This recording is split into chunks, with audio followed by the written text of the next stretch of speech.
welcome to another episode of The Secret Sauce. Today we are sitting down with Mr. Ken Rife with Mason Mac Mortgage. Mason McDuffie, actually, in the real world. Mason Mac rolls to off your the tongue. friends. Yeah, Mason yeah, Mac, right? yeah, for sure. Awesome. Thank you so much for joining us. Thanks for today. having me. Love it. I love it too. Okay, before we get into the nuts and bolts of your secret sauce, Okay, I have a question for you. I'm ready. What was your first job?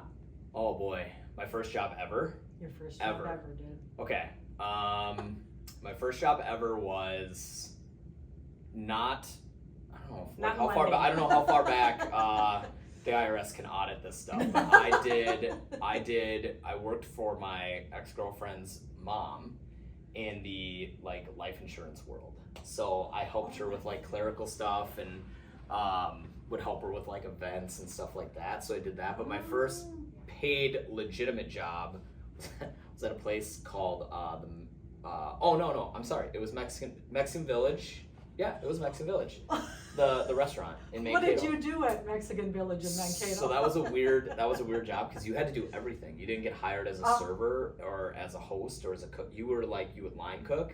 Oh, and geez, you would Louise. and I was so bad at it. And then if you were good at line cooking, you could move on to serving, and then you had to kind of work your way up. And the bar was the ultimate. I never got there. The top of the line. I never got to the bar. So I was just too goofy. I bet you were successful at what you were doing because you're a people guy. I am, but that's why sticking me behind the line was not a good idea because I was not great at that. You'd be wilting back Yeah, then. I was not. I did not thrive in that. Maybe that role, you should have started out as bartender. 100%. That's what I'm saying. We would have done better. Put That me was at the not. top. That was not the right business model for anyone thinking about opening a restaurant.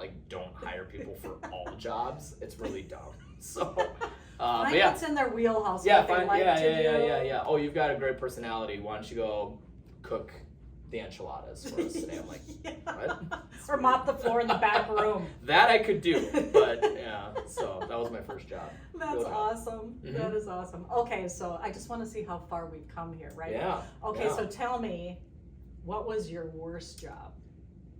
That might have been it.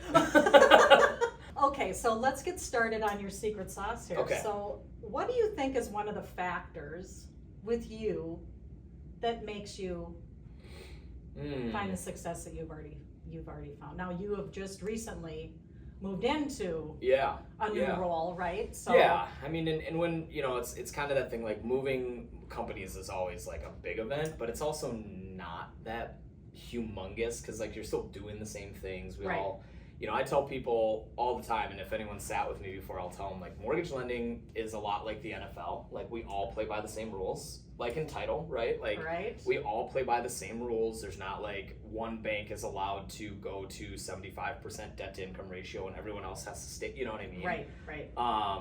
So we're all playing by the same rules. It's all kind of the same guidelines. The differentiator is how good your team is. That's really what it comes down to, right?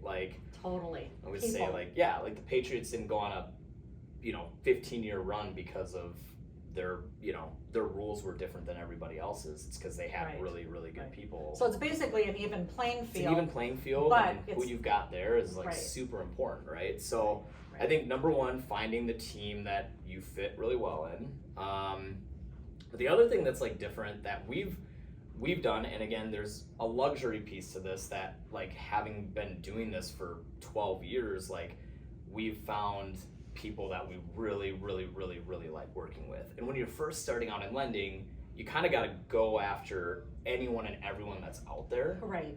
And man, we're just really lucky that we've not, over the last few years, we've gelled with the people that we work with. It's not like a business thing, our businesses match really well. It's hey, we really get along, we have a good time with them, we enjoy spending time with them. Awesome. And it's a lot easier too. A lot of business doesn't get done Monday through Friday from 9 to 5. Right? As we all know. That doesn't happen. And I'm gonna give a plug to Trademark. We use Sarah on the closing side of things, Sarah Vasa, and she is the epitome of pick up the phone at 7:30 at night when you need them. You know what I mean? And so I just think it's a lot easier to do that too when it's your friend calling you right? Agreed. Like if it's, and I have such a good relationship with Sarah and vice versa. Like it's, I'm sure when her phone rings at 7:45 and it's me, she's like, dang it. but to her credit, like we always work through it, and like it's the same with real estate. It's like you develop that relationship, you create and you invest in each other, and I would say 90% of the conversations, this is my secret sauce to it, 90% of my conversations with my agents have nothing to do with business most of the time. I'm just calling to check in on them, seeing how they're doing, what's happening, like, did you see that, that game this weekend? It's like, and they're real. I like actually, it's not a checklist item. It's like, I want to talk to these people. Right. What do you have as some of your success habits? Ooh, okay. So I'm gonna start by saying having kids really ruins your habits, because I had so many like established, and then we had kids, and then it's like, oh god, and then we were done having kids, and then we had Audrey, who was our 9.5-month-old. And now I'm just like, listen, the only like success habit I have is like trying to get 4 hours of sustained sleep right now. Hey, that is a good thing to try to do, man. I am no, but I would say I get into the office every day. Like even on days where it's like I would love to work from home. I think we were talking about it right before the podcast. It's like I love getting up and I like to, see the kids off, and the other thing I would say is like I got really into those like motivational videos, like like Gary Vee and Ed Mylett and all those guys. I love listening to them. That being said, I don't take, like, it has to work for you, like, exactly, right? Like, take from it what you will. I remember, right? That's what I always say. I remember, like, I think it was Ed Mylett, like, put this video out there, and he's like, if you're not up by 5:30 in the morning, you'll never become a millionaire, blah blah blah. And I'm just like, well, I guess I'm never gonna become a millionaire, because like, prove you're wrong. That's not for me, So, but I think it's this idea of like you can. Those things are like a buffet. If you are modeling your life specifically like it's a 10-course meal and you have to eat everything that's given to you, like you can't. It's not gonna work for you. You gotta take snippets. So like for me, I'll take a little bit from here. I'll take a little bit from there. Like I get a workout in every day. Totally. Sometimes that's at 2 p.m. Sometimes that's at 8:30 at night. Right. Sometimes the workout is going down to the sauna and just sitting on my butt for 15 minutes. I don't, It's the mind workout on that one. Right. Probably. So I just think there's this idea of like staying consistent. The other thing is you cannot, and there is a lot of really good LOs out there and agents and title people and insurance and financial advisors that are out there like, I'm going to wake up and I'm just going to grind. I've got my call list of 30 people and this is my script. My opinion is like, that's great. And if it works for you, great. But there's a small percentage that works for. Right. You have to mix things that you like doing in with your day to day, or you will never sustain doing it. Right? Like, I love meeting with people. I love going out. I love finding people and developing new relationships. I don't like doing seminars. I don't like teaching classes because everyone's so different, and I don't necessarily think there's a huge benefit to that. Yeah. I like doing physical activities. So like sometimes I'll get agents that want to go rock climbing or want to go, do something adventurous. Like I would say like finding things you love doing and integrating that into your business life. It's super important. It just really is. Trying to mix it up and stuff. Are there any mistakes that you've kind of made along the way that you're like, oh, or that sent you off in a total different trajectory because it was out of necessity or something? I don't know. I would say yeah, for sure. Like the industry is very roller coastery. So like, if you're a real estate agent or a loan officer or title rep or anyone, and you've been through the last few years, like it's really easy. I feel like everything we've done over the last 2 years has been with like a 30-pound weight. You know what I mean? It's like we're doing the same things, but we're carrying around a backpack full of weights, right? Yeah. It's just harder, and it's harder to pop up and get that energy level up. And so I'd say a mistake is I've fallen into that. Like, well, there's nothing happening. It's 2:00. Maybe I'll just go home and just, like I just think like staying consistent in that. And it's something that actually a really good friend of mine, he's a real estate agent at Remax, and he came up with this idea, and it's an awesome thing that I try to keep in my head. It's keep the main thing, right? I think in those moments of like, it's really slow, maybe I'm gonna go do this, maybe I'm gonna go do that, maybe I'll go try to do something like outside of the real estate world for a couple minutes and see if that is successful. Yeah.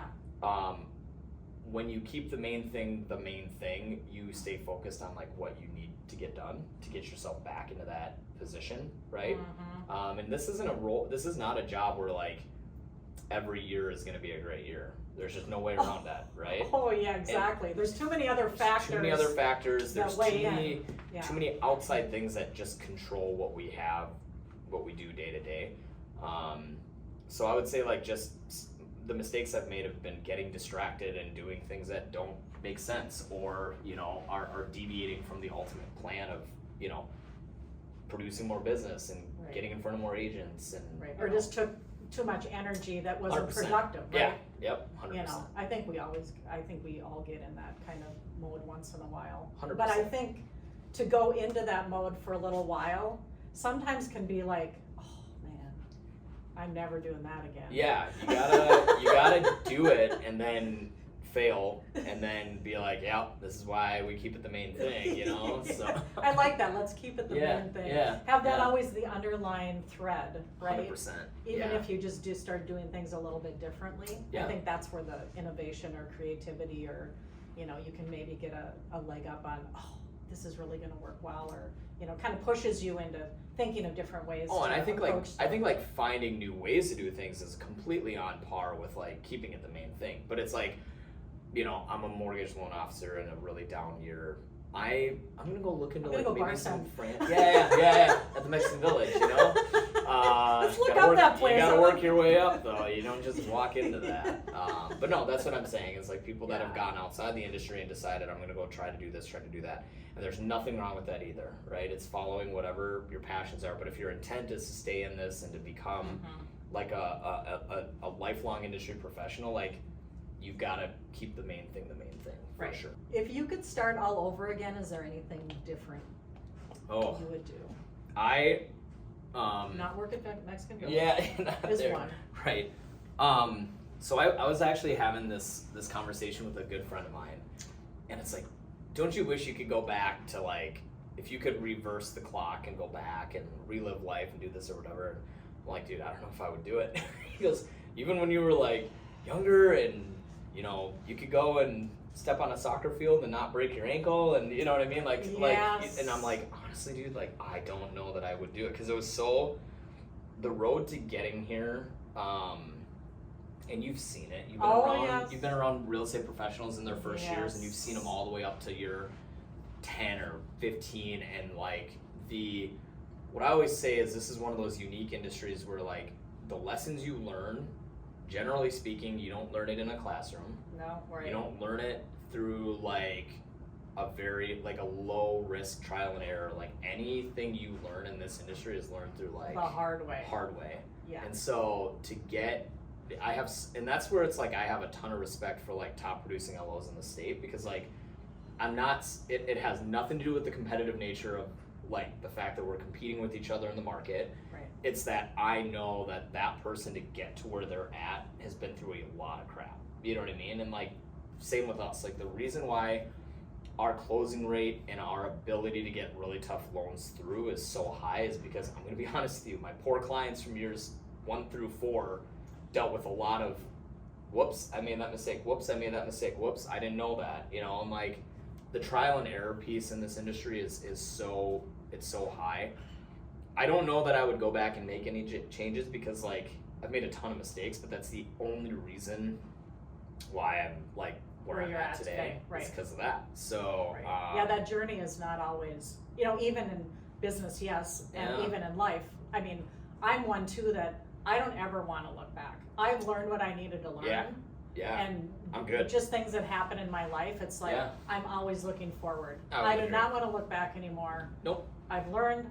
This is and where I couldn't am have now. possibly gotten here without going through all that stuff. But like the sleepless nights, the Sunday scaries, as I like to call it, like you're like, oh my gosh, I got such a week in front of me and so much, and you have to go through that phase in your career to understand what it takes to like avoid it.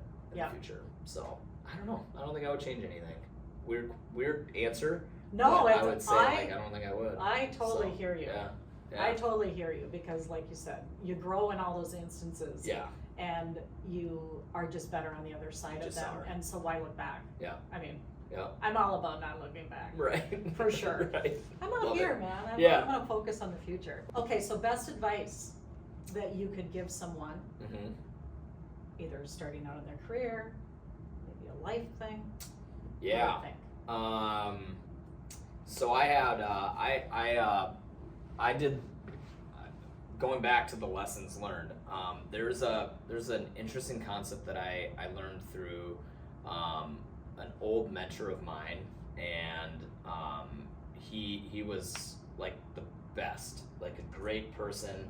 We'd meet up and do breakfast every once in a while, and he's been through a lot. He actually mentored some of the agents, like a couple of the agents that I work with here too. Like, I don't think he was intending to mentor us. He just ended up being. Some people are just those natural mentors, wise, super kind person, and I'm not sure if it was something that he picked up, where he picked it up, but he gave me this advice one time, and it was like the best, because it was like right when I needed to hear it. It was like year 5, I had been finally picked up on some like business, and I was figuring it out, and looking back on it now, I'm like, year 5 Ken was a complete clown. Like, I had no idea what I was doing still, but I thought I knew what I was doing, right? Those are the most dangerous people. Oblivious. Yeah, but you're that's just like, sometimes good. Ignorance is bliss, for sure. But we were sitting there, and I just remember, I think I was like super distracted. I was on my phone. I was trying to act like this, big, I was acting busier than I needed to be, whatever. And he got up and he left. He walked away, like, from the breakfast, and I'm like, what the heck? So I like ran out to chase him, and I'm like, I'm so sorry, like, I didn't mean, I'll get off my phone. He goes, well, this is like the 3rd time in a row, and I've sat through the first 2, but I'm not doing it anymore. So when you're ready to like give me time, we can pick this back up again. And I got mad. I'm like, well, forget that. I'm not gonna do that, like, I'm busy too, man. And we ended up relinking up like a month and a half later, and I was a little bit softer, and he gave me this like amazing advice that I've used every single day, and I'm not kidding you, like, it's every day. And I'm gonna trademark this, so you can't use it. Okay. No, but I want to hear it, man. He's like, there's 2 types of people in the world, and it's here I am, and then there's there you are people. So like a here I am person and a there you are person, and that's like, it's literally, there's no gray area. It's one or the other. Yes. And you have like every interaction that you do every second, you can be a here I am person. Like, you enter the room like, all right, I'm here, I'm ready. Look at me. We're ready now because I'm ready, right? Or a there you are person, which is like, hey, how are you doing? Are you ready? Are you good? And so it's like, there's days I slip into like being a complete selfish jerk, right? But like, and like, those are not great days. And usually, if I've spent most of my day feeling like I've been a here I am person, it's been a bad day at the office, right? But it's changed the way that I've looked at life. It's changed the way I look at interacting with agents, interacting with my colleagues, interacting with just people in general, right? And that's like the best piece of advice I can give. And it's like being aware of what's going on around you, and because it's not always about us, right? It's rarely is it about us, right? Right. Like, I mean, rarely. And I've met some really amazing like operations people on our side. Like the operations people in our world do everything, right? Like, you don't have a mortgage company without a strong operations team. And the way that like loan officers, or just people in general, can treat their operations staff sometimes, it's absolutely incredible, because you could be doing $150 million in volume a year and be the most unlikable person on the planet. And like, I would rather do half that volume and have like great relationships, respect, people that are willing to go the extra mile because they want to, not because they feel like have to, right? Right. So I just think in general, there's like that dynamic is super, super, super important. And I make mistakes all the time. I do stupid stuff all the time. I say the wrong thing all the time. Just ask my wife. she'll tell you that right now. But that we versus me mentality is... It's like it's the so most important thing that's ever happened to me. And like him getting up and walking out and telling me that I was a selfish jerk was like the greatest thing ever. Cause like I needed to hear it. And I hated it. You know what I mean? Yeah. It still gives me like, I still hate hearing it and like remembering it. But like it's been a really, really important shift in how I do business. And it's improved my relationships with my partners. It's improved my relationships with the people that are doing completely different job than what I'm doing, but I need them for that, right? And it just puts you in a mentality of like, I'm gonna think about what I'm about to say and how I'm about to say it affects my ability on the next transaction with that person. Right. Well, this has been amazing. It's been great. It's been really I've good. just been waiting to talk to you and Yeah. catch up on your new adventures. Yes. Hopefully we'll get to connect here soon again and I would love it. I would love it. partner on a few things. So Yeah, thanks for having me on. Appreciate it. absolutely. Thanks, Ken. And that, my friends, is the secret sauce.